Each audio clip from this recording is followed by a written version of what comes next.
हाँ जी students, class 12th में अभी तक हमने कंसंट्रेशन टर्म्स को पढ़ लिया। तो उससे रिलेटेड जो क्वेश्चंस हैं वो आप एनसीईआरटी टेक्स्ट बुक्स से कर सकते हैं। तो जो आज का हमारा टॉपिक रहेगा वो रहेगा बच्चों सोल्यूबिलिटी के ऊपर। तो ये सोल्यूबिलिटी जो है इसके ऊपर आज का हमारा टॉपिक है, ठीक है। तो सबसे पहले अगर बात करें सोल्यूबिलिटी की, तो सोल्यूबिलिटी क्या चीज़ होती है। सोल्यूबिलिटी का मतलब होता है कि कितना सॉल्यूट का अमाउंट किसी सॉल्वेंट के अंदर डिज़ोल्व है, उससे उसकी सोल्यूबिलिटी पता चलती है। तो जो आज हम सोल्यूबिलिटी पढ़ रहे हैं इसकी डेफिनेशन भी आपको बताई जाएगी। और आज सोल्यूबिलिटी जो है क्या है वो कि द अमाउंट ऑफ सोल्यूट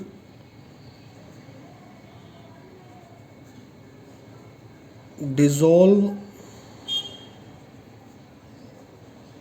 इन, आप ऐसा बोल सकते हैं 1 kg ऑफ सॉल्वेंट, या नॉर्मल सॉल्वेंट भी लिख सकते हैं आप, ठीक है।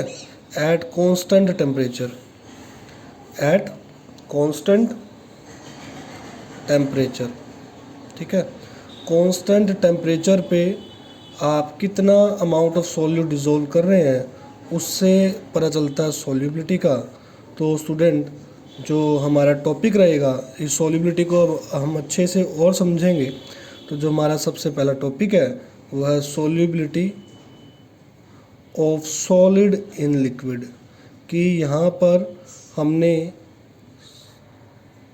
जो हमारे पास सॉल्यूशन बनाया गया है उसमें सॉलिड, ये मेरा सॉलिड जो है ये सॉल्यूट रहता है, और जो बाद वाला है वो हमेशा मेरा रहेगा सॉल्वेंट।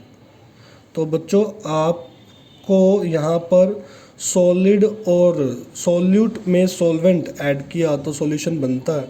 तो हम यहाँ पर जो सॉल्यूशन पढ़ेंगे वो सॉलिड लिक्विड सॉल्यूशन पढ़ेंगे, गैस लिक्विड सॉल्यूशन पढ़ेंगे और लिक्विड लिक्विड सॉल्यूशन पढ़ेंगे।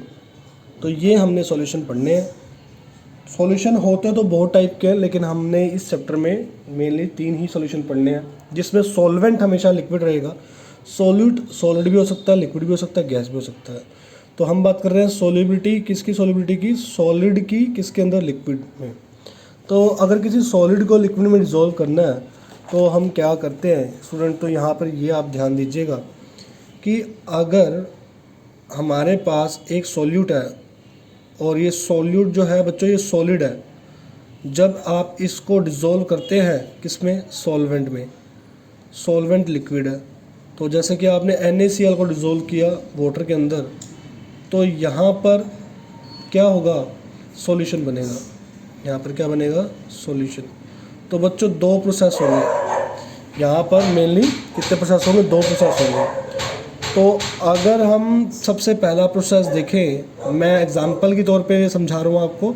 अगर हम एक सॉल्यूट लें और वो सॉल्यूट है मेरे पास NaCl सॉल्यूट है, और इसको मैंने डिज़ोल्व कर दिया वाटर के अंदर, तो ब्रैकेट में लिख दिया AQ। ये सॉल्यूट को सॉल्वेंट में डिज़ोल्व किया, तो जैसे ही इसको डिज़ोल्व करेंगे तो आपको पता ही आयनाइज हो जाएगा, Na पॉजिटिव एक्वस और Cl नेगेटिव एक्वस, कुछ इस तरीके से। तो इसका मतलब ये हुआ कि जब आप किसी सॉल्यूट को सॉल्वेंट में डालते हैं तो सॉल्यूट या तो डिज़ोल्व हो जाता है या आयनाइज हो जाता है। तो पूरा डिज़ोल्व हो जाता है, तो इस प्रोसेस को बोलते हैं डिसोल्यूशन। क्या बोलते हैं, डिसोल्यूशन। डिसोल्यूशन का मतलब क्या है कि the amount of solute, the amount of solute dissolve in solvent. जब आप किसी सॉल्यूट को डिज़ोल्व करते हैं सॉल्वेंट में, देन होगा क्या, नंबर ऑफ आयंस बढ़ेंगे। किसके नंबर ऑफ आयंस, सॉल्यूट के। देन नंबर ऑफ आयंस क्या होंगे, इंक्रीज होंगे। नंबर ऑफ आयंस क्या होंगे, इंक्रीज होंगे। इस प्रोसेस को बच्चे डिसोल्यूशन बोलते हैं। तो यहाँ पर अगर आप देखेंगे, ये मैंने एक रिवर्सिबल प्रोसेस लिखा है, तो जो इसमें फॉरवर्ड स्टेप है, ये जो फॉरवर्ड स्टेप है, ये फॉरवर्ड स्टेप क्या है मेरा, डिसोल्यूशन। क्योंकि आप सॉल्यूट को सॉल्वेंट में डिज़ोल्व कर रहे हैं। तो जो फॉरवर्ड स्टेप है, ये फॉरवर्ड स्टेप, इसे हम लिख सकते हैं डिसोल्यूशन है। ये क्या है मेरा, डिसोल्यूशन। ठीक है, तो होता क्या है, अब ये जो बैकवर्ड स्टेप है बच्चों, इसे क्या बोलते हैं, इसे बोलते हैं क्रिस्टलाइजेशन। अब ये क्रिस्टलाइजेशन क्या होगा, क्रिस्टलाइजेशन होगा कैसे, अब ये देखिए। अब बच्चों सॉल्यूशन जो बना है, आप खुद ये देखिए कि अगर आपने सॉल्यूट को सॉल्वेंट में डिज़ोल्व किया, आपने NaCl को वाटर में डिज़ोल्व किया, तो NaCl का कुछ ही अमाउंट वाटर में डिज़ोल्व हो पाएगा और कुछ अमाउंट जो है वो वाटर में डिज़ोल्व नहीं होगा, वो सॉल्यूशन में एज इट इज़ पड़ा रहेगा। तो होगा क्या कि जो अनडिज़ोल्व सॉल्यूट है वो अपने ही डिज़ोल्व सॉल्यूट के आयन से रिएक्ट करेगा और क्रिस्टल बना देगा।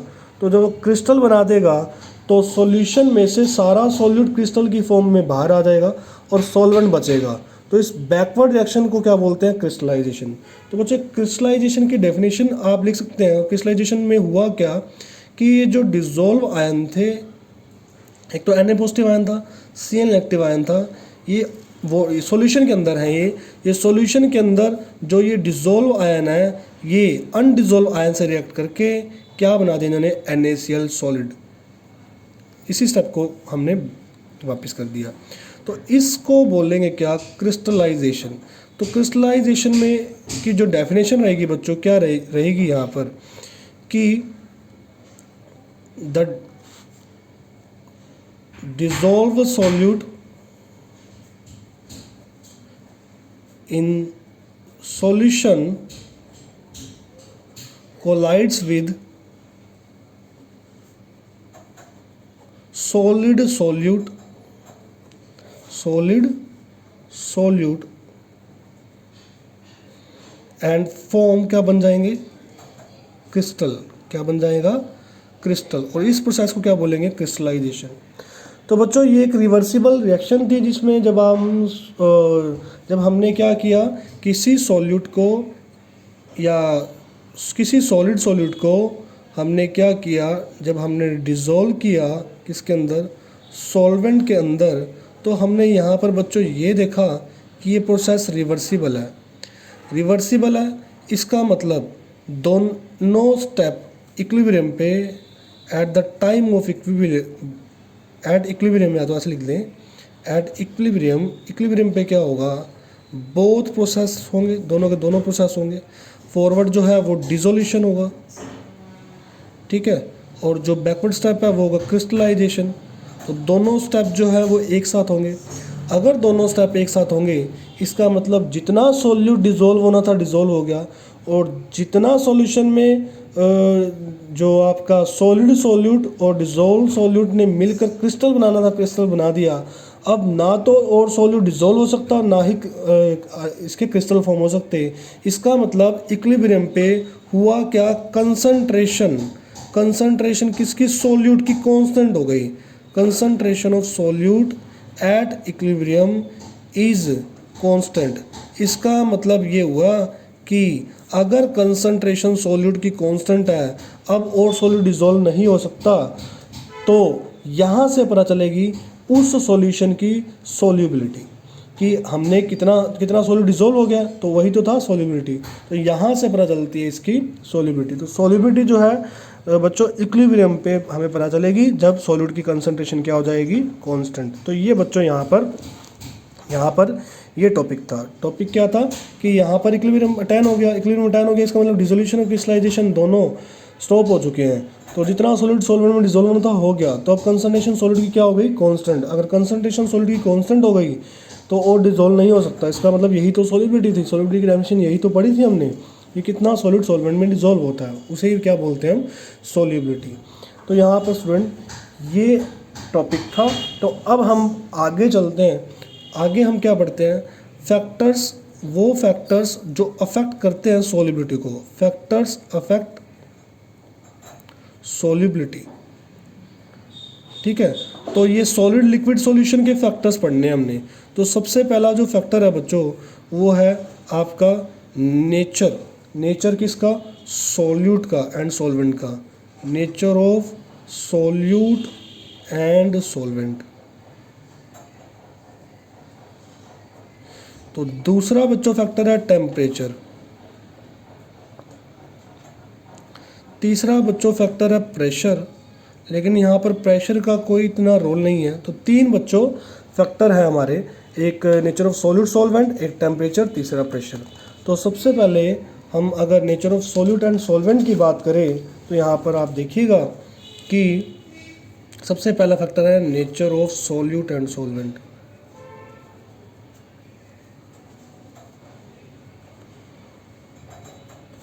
तो आपको पता है कि अगर पोलर सॉल्यूट पोलर सॉल्वेंट होगा तभी डिज़ोल्व होगा।